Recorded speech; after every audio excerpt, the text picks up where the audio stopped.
Romans Yeah, I get the bring verses 3.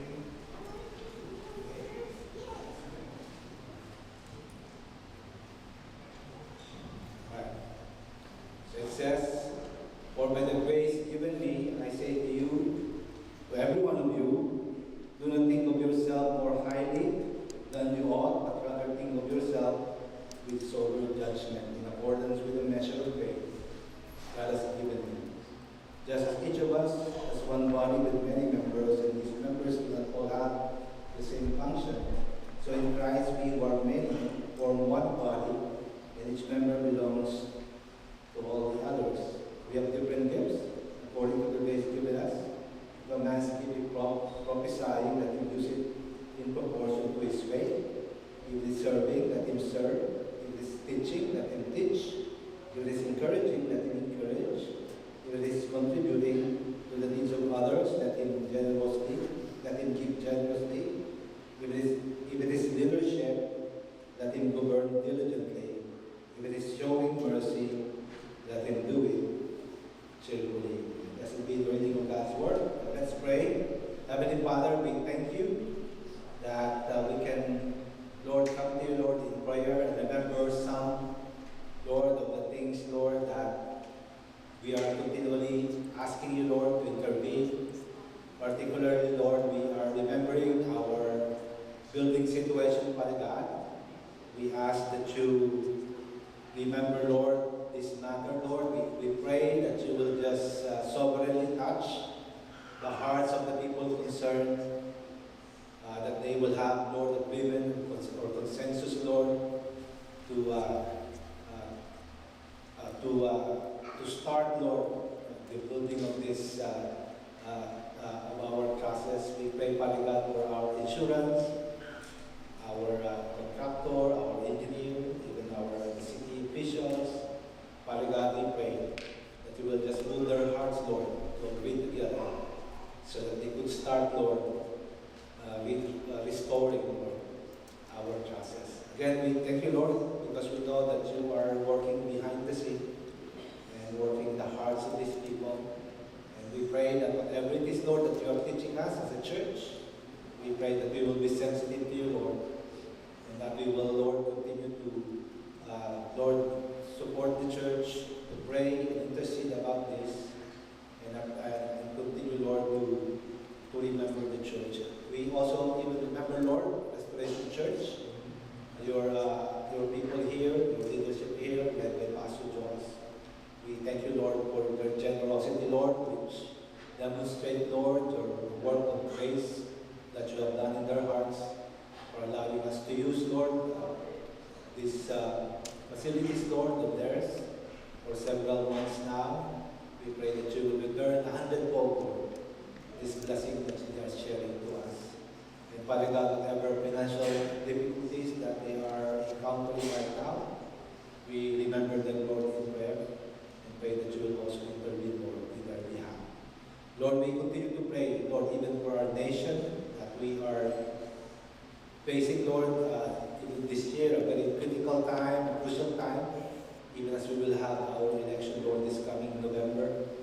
Father God, we ask for your people, your church, that indeed, Lord, that we will be discerning and that we will seek your heart, Father God, that, Lord, you will continually remind us, Father God, that our hope, Lord, is not in people, not in politics, not even in the person, Lord, who will be the next president, but our hope, Lord, is in you. You are, Lord, the one who will make this nation great again. And so we pray, Father God, that you will make us wise, you will make us discerning, that we will seek your will and your word, Lord, so that, Lord, each one of us, Lord, whatever may be our political affiliation, will do our part to responsibly and in our conscience choose the leader, Lord, that we want to place in position. Father God, we pray that in spite of our differences, Lord, you will unite us in love, and that we will be respectful of each one, and that we will continue to show love, Lord, for each one in respect. Again, we thank you, Lord. We bless you. Even for this time that we can gather again, we just give you all the praise and the thanks, and trust you the time together that we have, even as we look at your word this afternoon. Again, to you, Lord, we give all the praise and the thanks. In Jesus' name. Amen. Amen. You can be seated.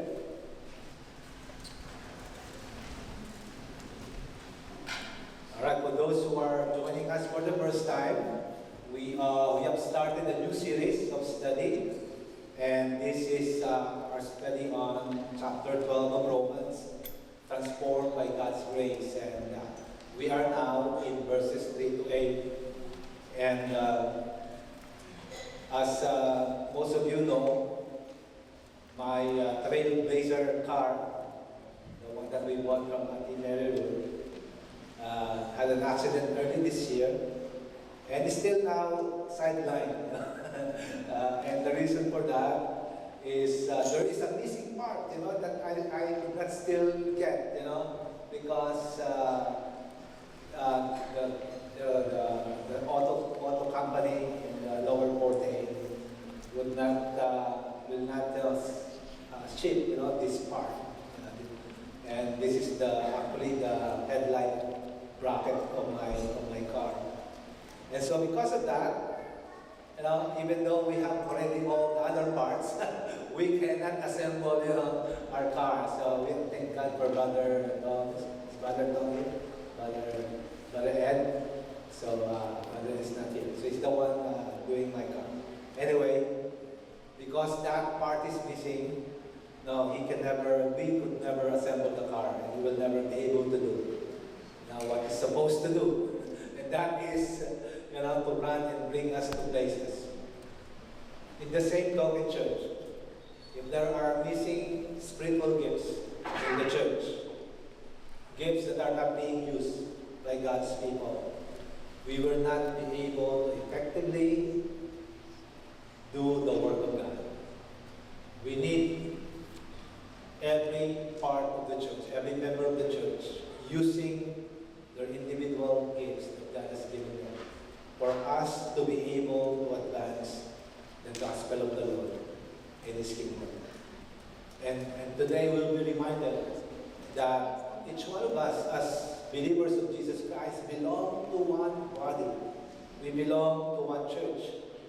And the Lord has given us spiritual gifts, spiritual abilities, and the purpose of which is so that we could participate in the building of His body, which is the church. Okay. Can we pray for a while again? Father God, we thank you because we have your word to guide us, to remind us of who we are and what you want us to do as your people, especially as you are allowing us to still have this life. And so we pray, Father God, that again, Lord, you will continue to speak to us today as we look at your word. We pray, Lord, for your blessing, even for your servant, as he gives your message. Cover each one of us with your blood. And Lord, we welcome the Holy Spirit today, who is our true teacher. He will guide us and teach us, Lord, your truth. And that he will continue, Lord, to change us and mold us. Again, Father God, we pray all these things in Jesus' name. Amen.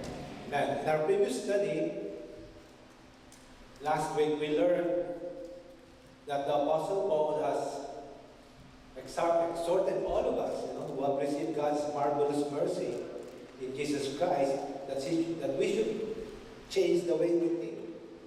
We should change our mindset, and we need to be transformed, not to conform to the sinful ways and patterns of culture of this world, but to be transformed by renewing our mind. And we do that by letting the Word of God dwell in our hearts richly, and allowing the Holy Spirit to use the Word to change us. So that is a mysterious work of God in our life.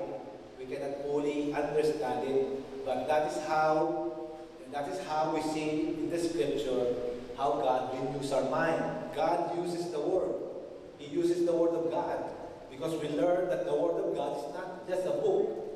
It's not just a physical book. It is a spiritual book. It is a supernatural book.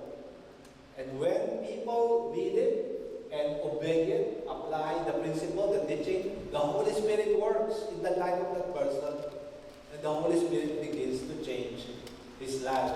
He begins to transform this mind. And so we renew our minds by the Word. Apart from this, we will never be able to renew our minds.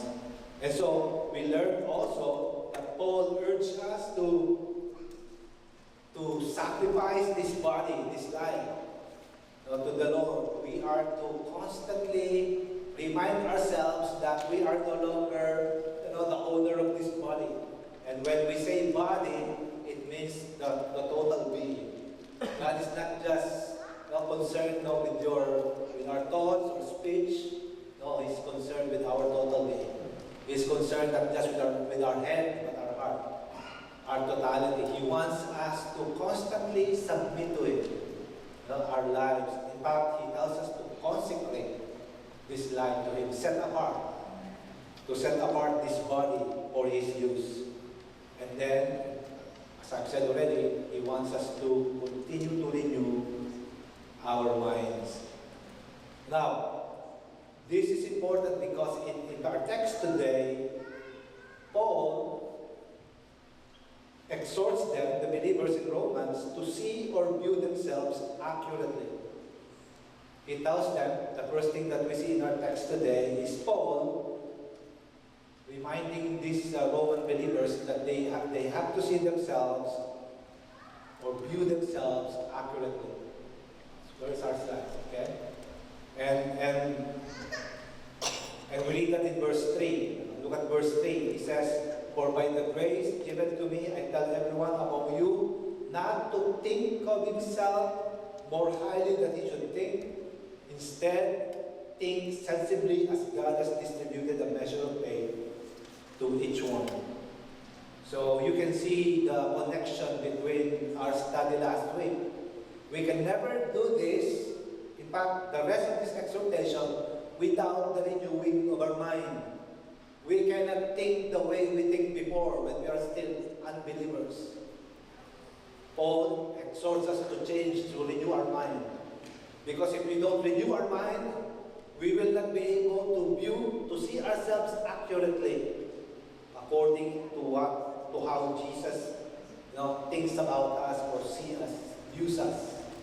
And so, they are to view themselves as, according to Paul, we are to view ourselves as recipients of God's mercy and grace. And that's the first thing that He wants us, or wants these believers to do. That we are to view ourselves as recipients of God's grace. Paul teaches them that before our triune God, like Him, you and I are just recipients of God's mercy. All of us before God are equal. There's no better or greater. All of us are seen by God as sinful, deserving of death, and yet, because of His love and mercy, He granted us forgiveness in Jesus Christ, mercy in Jesus Christ. And so, even if I'm a pastor here or a bishop of this church before the Lord, I am not better, nor greater than any of you. For we are all equal before God. God sees all of us. We have the same, see us having the same value, the same significance. Therefore, there's no room for thinking or boasting that we are better than other believers. Can we say that to your neighbor? There's no room for boasting. Can you tell that to your neighbor? There's no room for boasting. No? There's no room for boasting. Okay? All of us are just recipients of God's mercy. Naawa lang si Lord sa atin. That we are here not because you are more guapo than other people outside, or you're more handsome than other people outside. No. We are all here merely because of the mercy of God. It's not because you are more smarter or more handsome or more good than the rest of those outside this room. No. It's because of the mercy of God. Then another thing that we see Paul telling us here is that They are to view themselves according to the Lord's purpose and calling to them. Because look at what he says in the second part of the passage. Instead, think sensibly as God has distributed a measure of faith to each one. Now, what does he mean by that? Paul, on the other hand, reminds them that they have been given a measure of faith, which later is going to identify as spiritual gifts. And because of this, each one of us has a particular purpose and calling to do in the kingdom of God. So that in that sense, we are different, right? Right? Not all of us are called what? A pastor, right? Not all of us are called to be a pastor. But some of you will be called a pastor, okay? We do not know that yet. But I believe in my heart that some of you will be called a pastor. Some of you will be called a missionary. But some of you will be a teacher, a nurse, a company employee. So according to the measure of faith given to us, we are not equal. But according to this measure of faith, we have different roles and responsibilities. Therefore, they are here being reminded again, all of us, not just them, but all of us, we are being reminded again of the importance of renewing our mind. We need to renew our mind through the Word, through the Holy Spirit, or only through this, by renewing our mind, could we truly see ourselves accurately, according to how God sees us, and also how we see other people. We will be sensible. We will develop, some translations say, sober judgment. Or we will have an objective view, an objective eye, as we look at ourselves and also others. Again, there's no room for boasting, no room for thinking that we are better than other believers. Church, we need to view ourselves accurately according to how Jesus sees us. Not according to how you think or what you think about yourself or what other people say about you, but according to how Jesus Christ sees us. Again, how will we be able to know that? As we continue to renew our minds, we will be able to see accurately who we are in Jesus Christ. Now, the next thing that we see in the passage in verses 4 to 5 is the Apostle Paul teaches them that they belong to Christ's body, the church, and each one of them belong to one another. And we read that in verses 4 to 5. Paul uses the human body to illustrate that we belong to the body of Christ, the church. And he uses this physical body to illustrate a very important truth. And what is that important truth?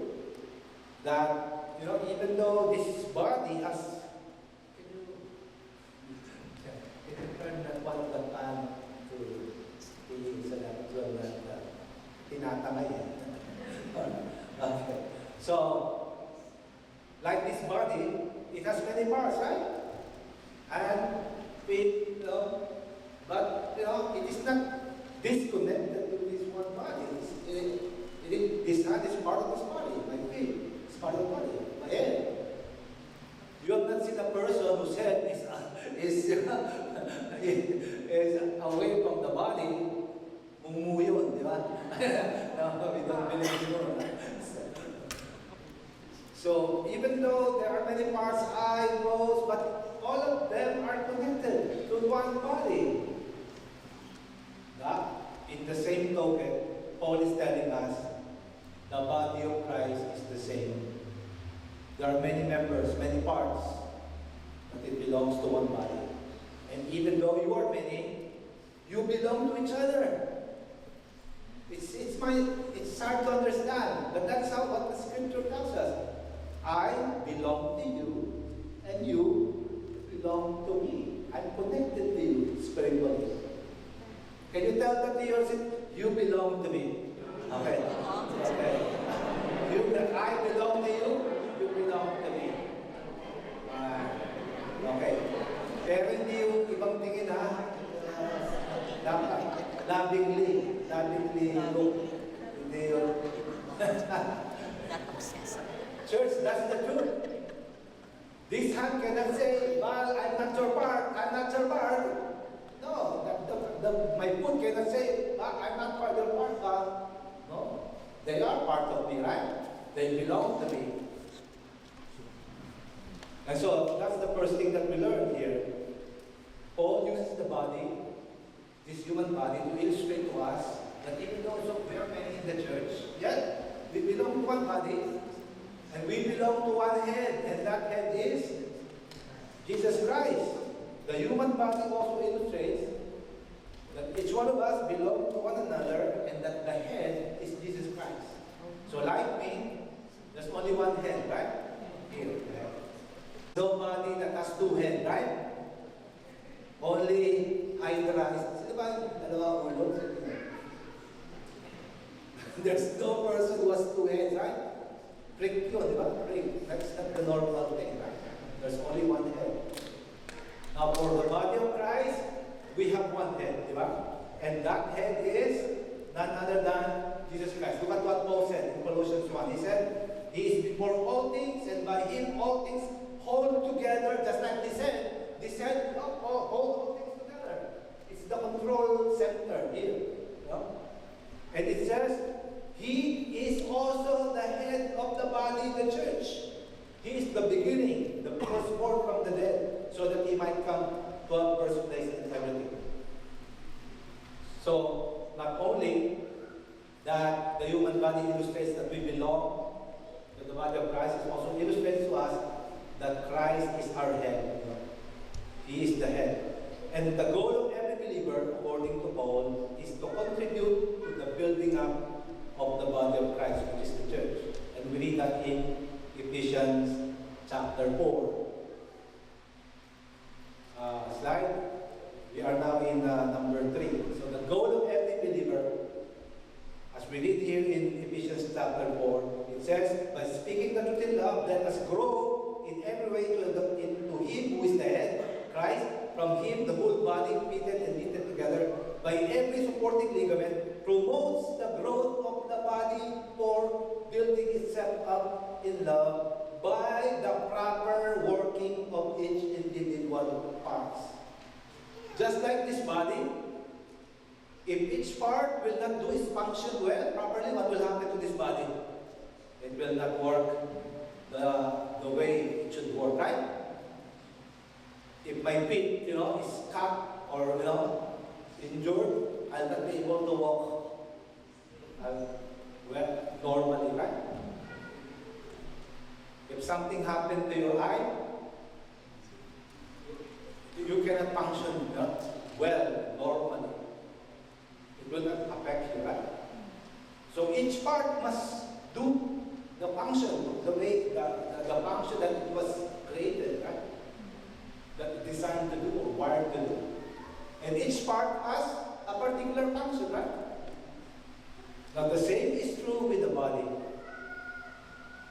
Everyone, every member must do our part.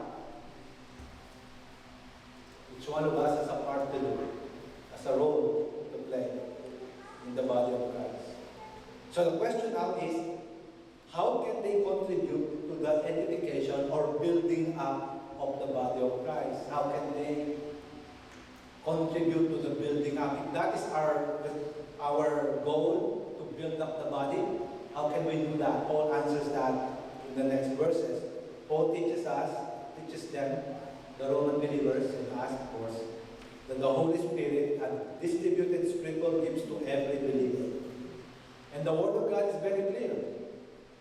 Not only that the Holy Spirit was given to every believer, everyone who will put their trust in Jesus, but we learn also from Scripture that one of the major responsibility or ministries of the Holy Spirit is to give spiritual gifts to every believer. At least you will have one gift coming from the Holy Spirit. And Paul explains that to us, in 1 Corinthians chapter 12. He says here, now there are different gifts, but the same Spirit. There are different ministries, but the same Lord. And and there are different activities, but the same God works all of them in each person. One and the same Spirit is active in all this, distributing to each as He wills. So take note that you cannot force God to give you what give you life. God sovereignly gives it. Lord, gusto ko rin, I want to also have the gift of singing like JC, Brother JC, so that I can sing. Hindi pwede, di ba? The Lord sovereignly gives the gifts to everyone.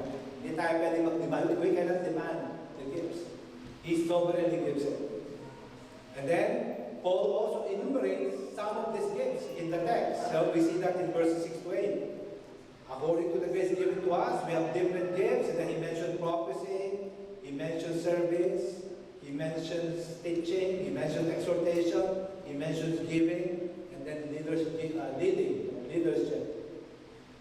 Now, take note that this is not just the list of the spiritual gifts in the Bible. We can also find it in other places, like here in 1 Corinthians chapter 12. So if you read that, there's another list of gifts, and then there's another one in 1 Peter chapter 4. And then also, take note, if you are familiar with Paul, he also tells us that the Holy Spirit, or God has given us not just spiritual gifts, but also gifted men.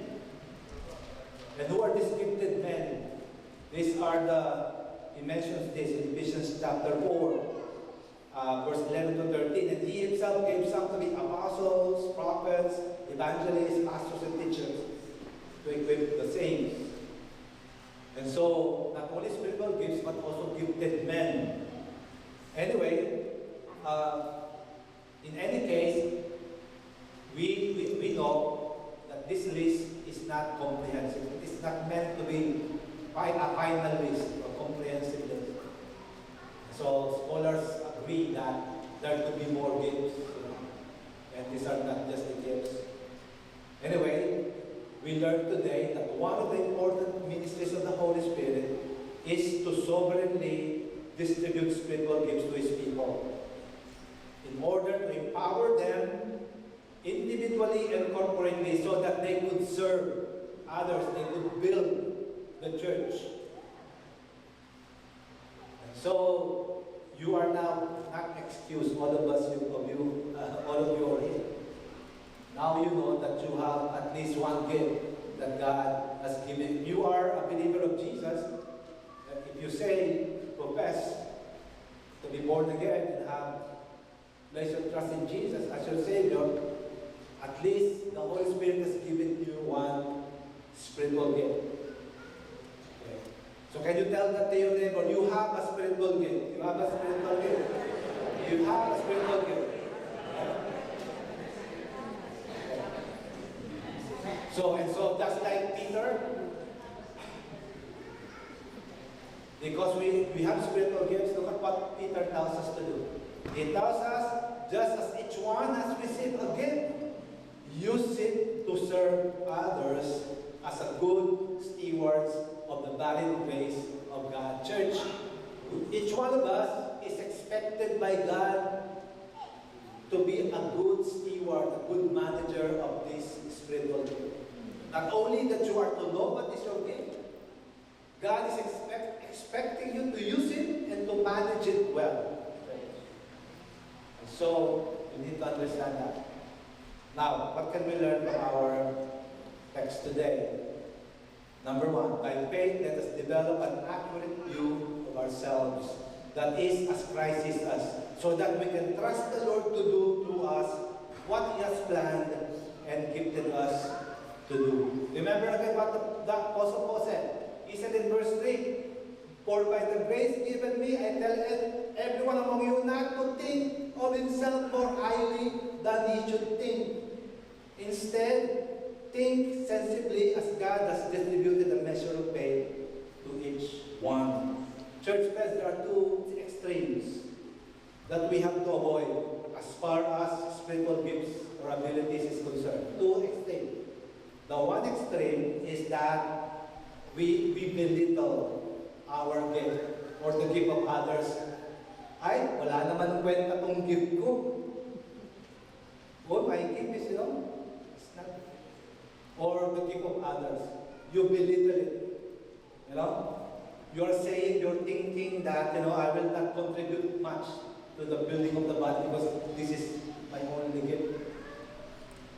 Now the other extreme is this, that you regard your gift as far superior than the gifts of others. That you think that you are better and greater, that others cannot do anything apart from you. So that's another extreme.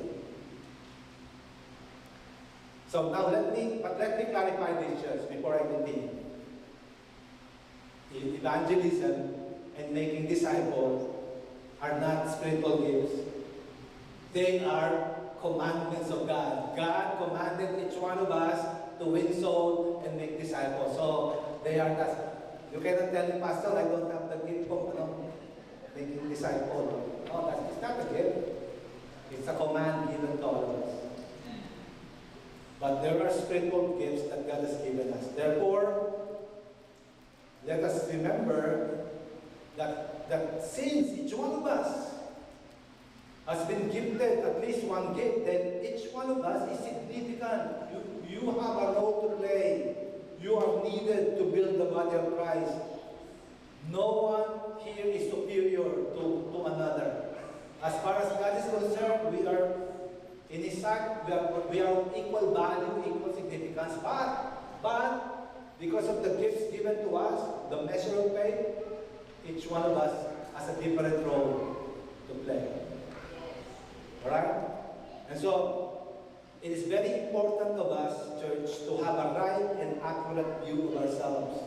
Because a wrong or inflated view of ourselves will only get into the way of the Lord to do truly the powerful and wonderful things He intended to do to us. And so that's why this is very, very important, that we have a proper and accurate view of ourselves before God. Now, in the year 1880, in this country, there was this guy named Emanuel Linder. Remember, this is 1880. One day, this man went to a store to buy all the basic necessities of his family. And he used a $20 bill to pay all the stuff that he bought. And then after getting his change, he went out, and when he left, the cashier, with the sweaty hands, he happens to be one who has a sweaty hands, he noticed streaks and lines on his hand when he held that $20 bill. And so he brought the bill to his manager. Then the manager told him that this bill is a counterfeit. Sabi niya, and so they reported it to the police. And the police went to the house of this Emanuel Linder and immediately arrested him because of counterfeiting.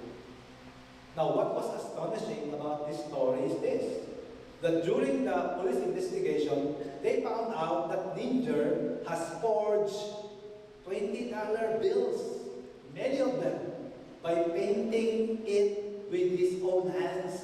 Pinaint na lang. During that time, there's no computer yet. He painted the $20 bill, and it was exactly the same.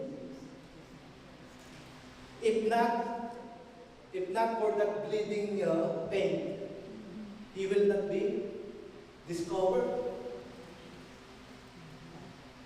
Interestingly, while these police are searching his property, his house, they discovered 3 paintings in his workshop that if those were sold during the time, it will sell for $5,000 at the time. $5,000, because that is how beautiful beautiful though are his, unique are his paintings. Now, in fact, I have, that is the exact painting. It was archived, it is from 1880. It was so exact, that, but they discovered, as I say, 3 more paintings that are worth $5,000. Church, isn't it ironic? Ninja needed only to invest the same amount of time and talent to paint his counterfeit $20 bills as to create paintings worth $5,000 or more. Same investment, but very different values and outcomes. He was a 5,000 caliber painter, but unfortunately, he was unable to see into the value of his own talent and potential. His problem is his mindset, or the way he views himself. He has a wrong view of himself and of his gifts. This is why the Lord, through the Apostle Paul, exhorts us in this passage. He tells us, do not be conformed to this age, but be transformed by the renewing of your mind. Why? Why do we need to renew our mind? So that you may discern what is the good, pleasing, and perfect will of God. Only by being transformed by the renewing of our mind can we have an accurate view of ourselves and the world around us. And only the Lord Jesus Christ can give us this kind of mindset or way of thinking. Only by acknowledging Him as our Savior and Lord could we receive this kind of mind. For Jesus alone can make a person new, right? He alone can make us a new person and give us a new heart and a new mind. And so the question today, friend, perhaps those joining us online, or have you already surrendered your life to Jesus? Have you already acknowledged Jesus as the one who died on the cross for your sins? Who came so that you can be forgiven of your sins, have eternal life, and have a new heart, a new mind, and be able to see who you really are in His eyes. I pray that today, if you have not done that you too will surrender your life to Jesus as your Savior. As for all of us who are professing to be followers of Jesus, let us remember that every good gift and every perfect gift is from God. James chapter 1. As God has given us gifts, He expects us to use them for the good of others. Not just to be enjoyed by you or just to be hidden, but He gave you those gifts so that you can use it for the good of others. And listen again to Peter. Okay, Peter tells us, as each has received a gift, use it to serve one another as good steward of God's varied grace. Therefore, church friends, let us be wise and good stewards of the gifts the Lord has given us. Let us constantly renew our mind and fully recognize that the Lord hath implanted in us spiritual gifts and natural abilities that He intended for us to use for His glory. And so let us not settle for a petty counterfeit version of our giftedness, but rather let us tap into the true gifts and talents that the Lord has lavished upon us, so that why remain a ninja when we can be a Michelangelo, right? Why settle for less when we can be great in the hands of our merciful and gracious God. I pray that we will indeed be wise stewards of the gifts and opportunities and resources that God There's another lesson we can learn today, and that is since we belong together, each one is important and needed in the Lord's body. Each has a role to play and is expected by the Lord to use our gifts and our abilities to serve Him.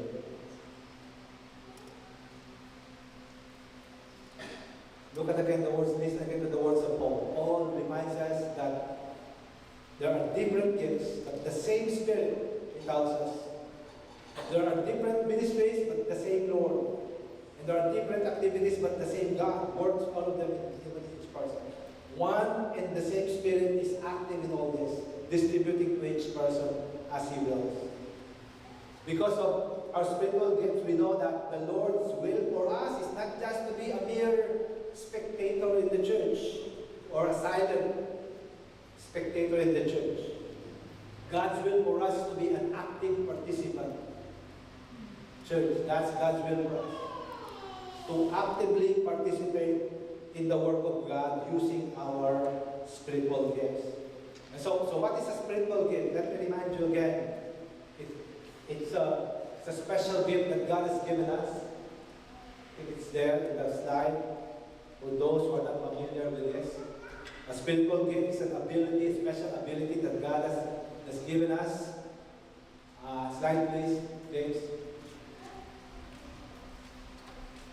It's given by the Holy Spirit at their conversion to be used to serve others and therefore build up the body of Christ.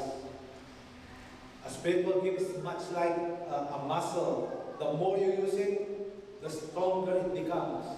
And so the more we hide it, the more we are not using it, the more that it will, sabi nga nila, it will fossilize. Church, we have to use these gifts.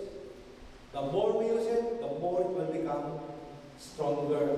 Now let me share some practical pointers. How to discover our spiritual gifts. I think I wrote it in our bulletin, but let me just quickly run through it. It's already in your bulletin, but let me just run through it quickly. How can I know that? How can I discover and know my spiritual gifts? The first thing we have to do is we need to connect ourselves to a local church. Apart from the local church, you will not discover and know your gifts. We need to be actively involved in the local church. And this is our responsibility. It is our responsibility to pray, to seek and pray for the local church where we can serve God and use our gifts. So if you are not yet connected to a local church, this is the time to pray about it. Those watching us online, we cannot afford not to be connected to a local church. It is God's will for us. It is not just by your pastor telling you to be part of a local. It is God's will for us to belong to a body, to a local church. And why? Because precisely of this reason, so that we can discover our spiritual gifts and how we can serve the Lord, the body, and build the body. And then let us constantly submit, consecrate our body to the Lord. Church, friend, if you are using your body in serving your employer, I pray that you will also use your body to serve God. Sadly, we are using our bodies, wasting our bodies serving our masters here on earth. And after serving them for 20, 30, 40 years, they will just give you a plaque of recognition, and then that's it. You are forgotten in their history, right? Is there any employer who will make you care for you till the day you die or till your next generation? No. The best is 40 years or 50 years. Matibay-tibay ka. But after you serve them, they will only give you a plate, right? Recognizing your contribution to the company. Church, don't just waste our lives serving our masters. Let us use the gifts and the talents that we have also serving our God. Because at the end of the day, He will reward you accordingly, according to your faithfulness.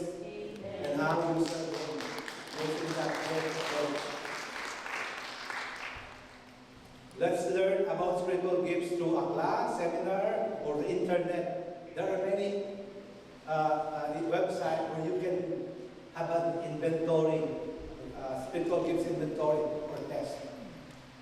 Just Google it, and you can have that. We also have that also in the church from time to time, and so watch also for that. And then get involved, participate in the ministry of the church. Another practical thing.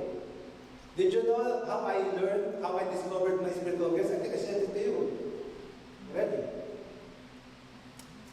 I joined the choir, the music ministry. I remember? Because I thought my spiritual gift is, the area of music and singing. But after many years of singing in the choir, I discovered that I was just hiding in the voices of the basses, the bass, tenor, soprano, and salva. Anyway, I discovered it. So I tried again another one until I finally discovered my gift. I love to teach, the Bible. I love to exhort. Then people began telling me, you have this gift, continue to teach. So, anyway, ask and listen to feedbacks from fellow believers. If they're telling you, brother, upo ka na lang kung ganun kumanta kasi. So listen to feedbacks, if they are blessed, then that's your gift. If they're not blessed, then just go to another ministry, right? But we have to be involved in the activities of the church. Because that's the only way you will discover it. People will give you feedbacks. They're blessed with you. Now, let me give you a very important truth here.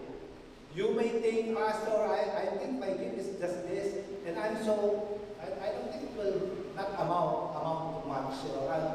It will not significantly, contribute to the church. Church president will remind you that as Christ believers, remember, we belong to the body, right? We belong to the body. We belong to each other, actually. And this means that our gifts, however small you think they are, or insignificant, if we use that faithfully,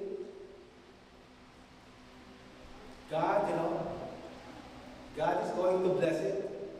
And the Lord, commanded, and as you use it together with the rest of the brothers and sisters, you will see how important our gift is. Because we are not to evaluate our gift in terms of just our individual use service. No, we are to see it as a part of the totality of the church.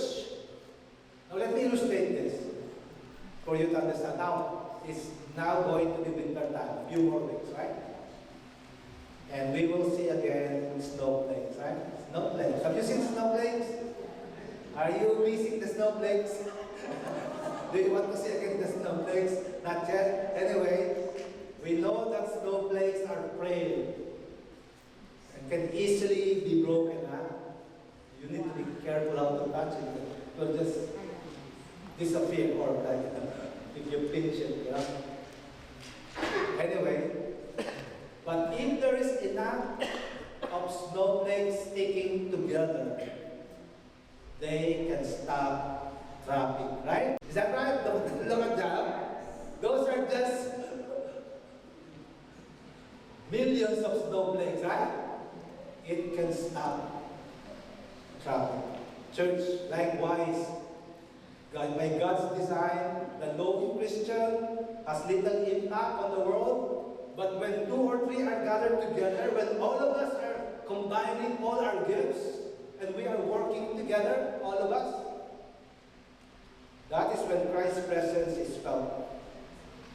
When the diverse gifts of the individual members of a local church begin operating cooperatively, everyone is involved and participating, that's when the impactful ministry takes place. And that is when God is glorified, when He sees everyone using their gifts, participating faithfully in the work of God. Now, there's another lesson I think we need to learn from this. We learn from this text that we belong together as members of this body. And I think this is very important. If in verses 1 to 2, we are being exhorted to love the Lord with all our being, I think in verses 58, we are being exhorted and reminded by God to love one another as believers.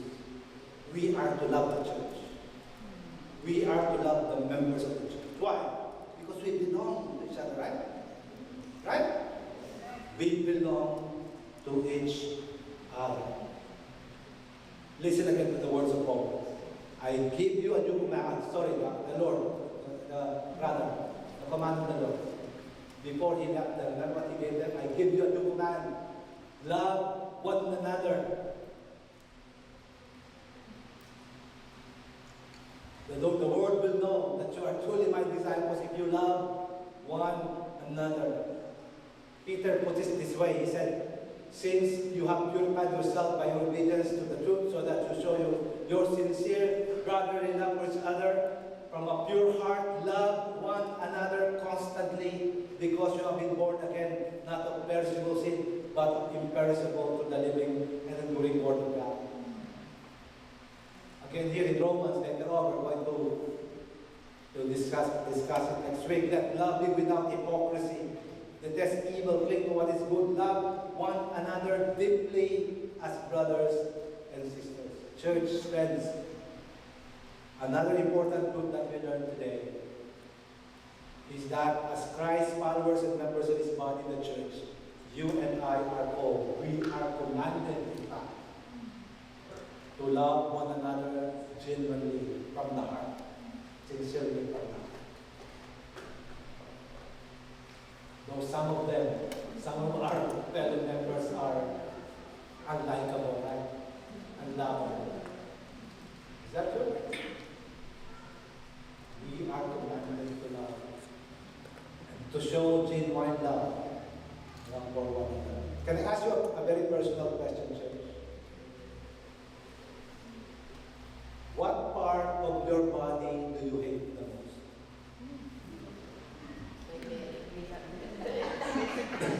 Okay, don't tell me, right?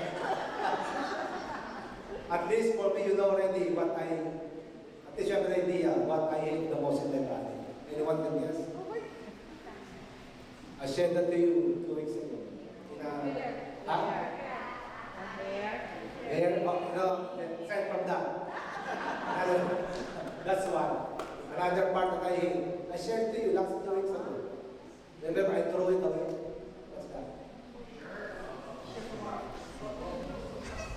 The armpit, right? I hate this armpit, you know? Why? Because the odor comes, it attracts germs right away.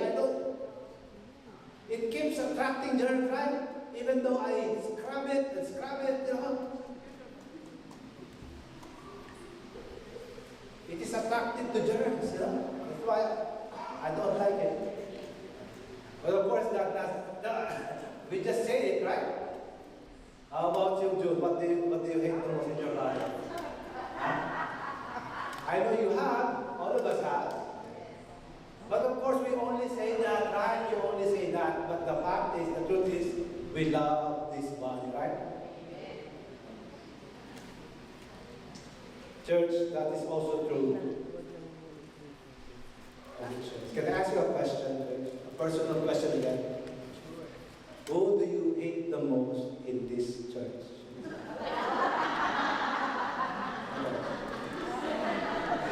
Who do you hate the most? Okay, tell me later, okay? Church, to be honest, I don't like all of you.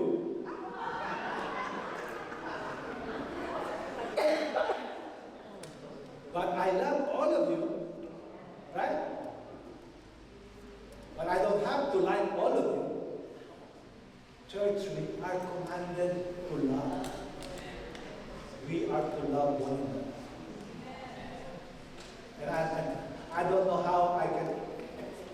explain this to you, but this is actually what this passage is telling us.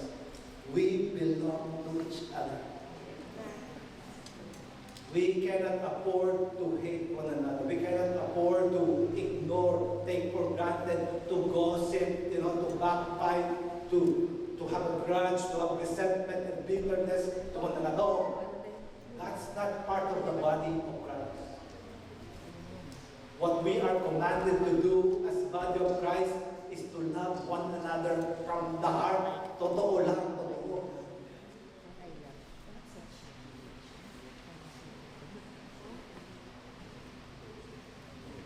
The Lord is really good to me because He gave me an experience to illustrate this today. And last Tuesday night, I was not able to sleep the whole night because of the pain on my right toe. It was so painful, that even the slightest touch of it will just the searing, throbbing pain, right? I could not sleep. I cannot put a blanket on it. It was so painful. And then I was like, perhaps, I researched, perhaps I have a gout or something, And then I went to the doctor last Friday, and true enough, I learned that I have now a gout. And that it flared up. It was because of the seafoods that we ate at Seafood Inferno, Inferno does not do good talaga.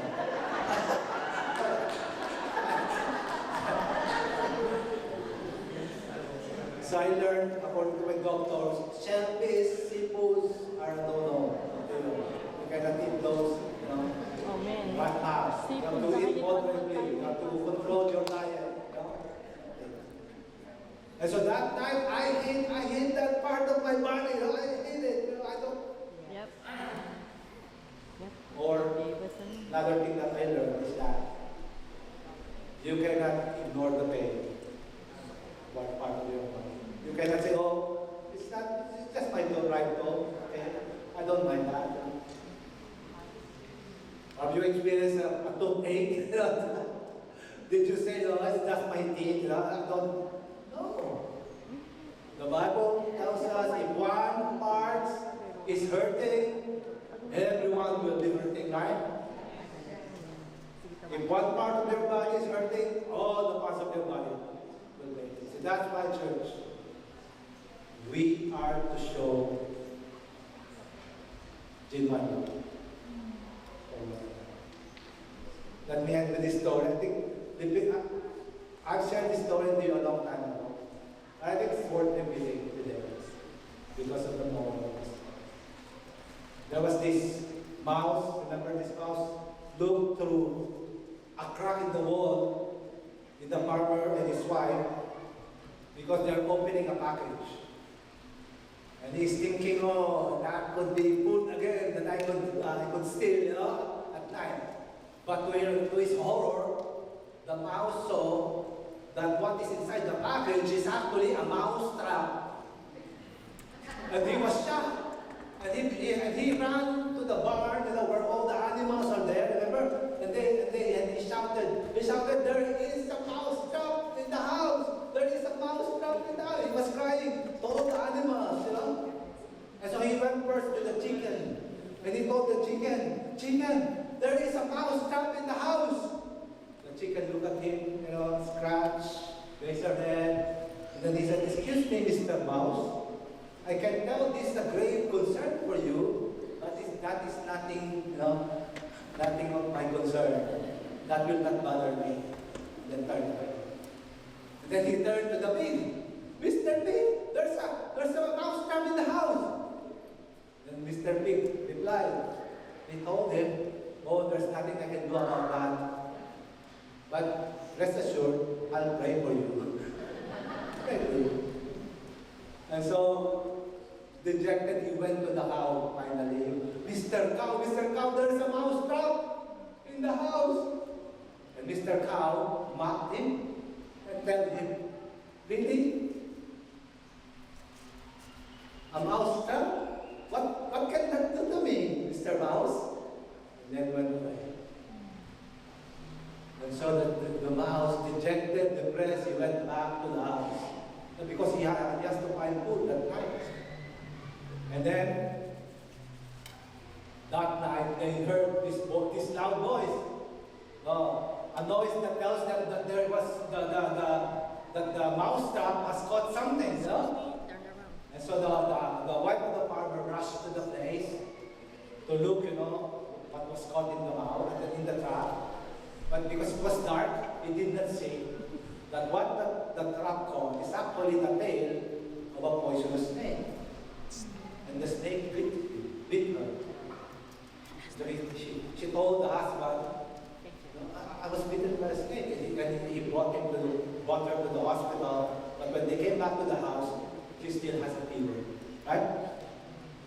And then, of course, if there's a fever in the house, as your kids, what do? What do you prepare? What food do you prepare? Chicken soup. And so he went to the barn, catch the chicken, killed her, you know, and made it into a delicious